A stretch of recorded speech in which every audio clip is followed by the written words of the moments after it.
My wife cried because she was cruel to me. Still haven't been able to stop thinking about it. Witness our heartfelt fight to heal, rebuild trust, and find hope in the darkness.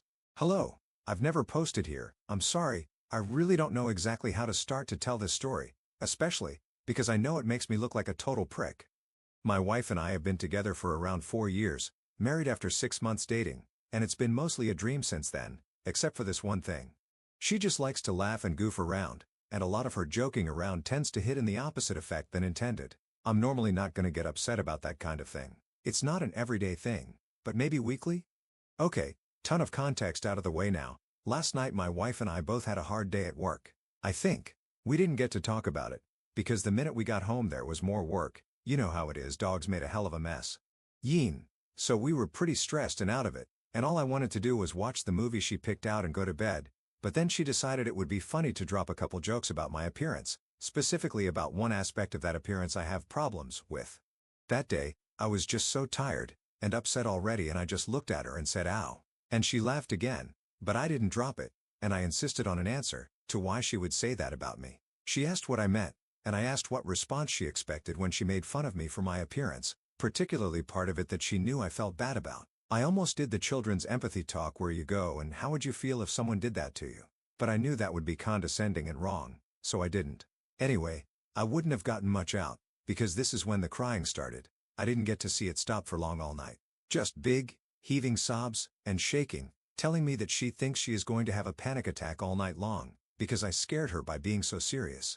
I am not an angry person. I've never been violent. I never moved from the seat when I brought up the mocking thing. She had no reason to think that, and I could think of only one reason for her to cry like that, and this is where I'm gonna sound like a prick, and why I'm doing this anonymously.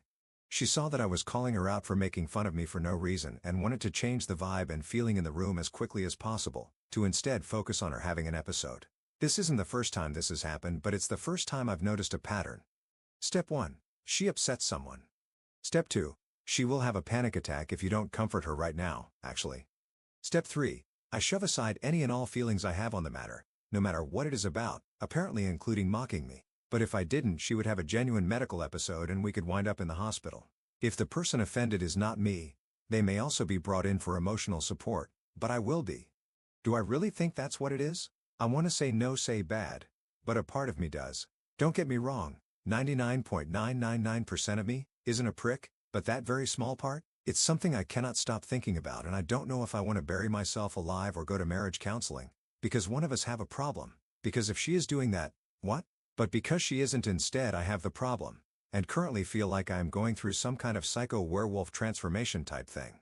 Totally normal and cool with my wife right up until the full moon is out, and then I turn into a rabid animal and accuse her of faking her mental health diagnosis, apparently. Like the monster you are.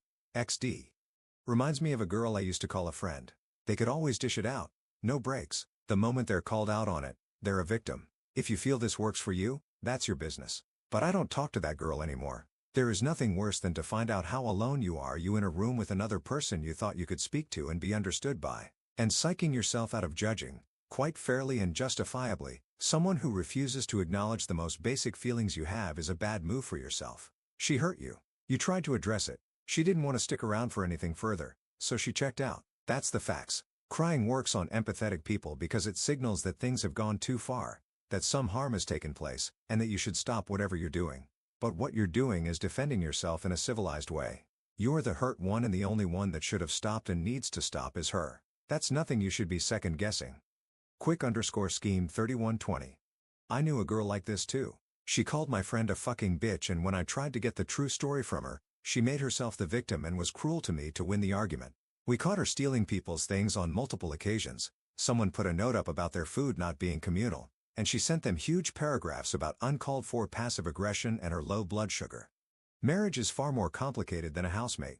I don't talk to that girl anymore, but I believe everyone has the capacity to change. Op's wife is 100% trying to manipulate the situation to make herself the victim after realizing she was a complete dick to her husband.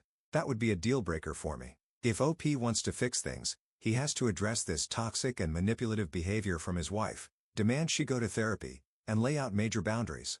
The cruel comments are something that can be stopped immediately. If she does make one, but is aware that it's cruel after and apologizes without a fucking panic attack, then she has shown she is willing to change. Therapy takes a while, so of course understandings must be made there. But the cruel comments? Lay that boundary down now. OP. It's not like she can't change and stop that today, if she wants.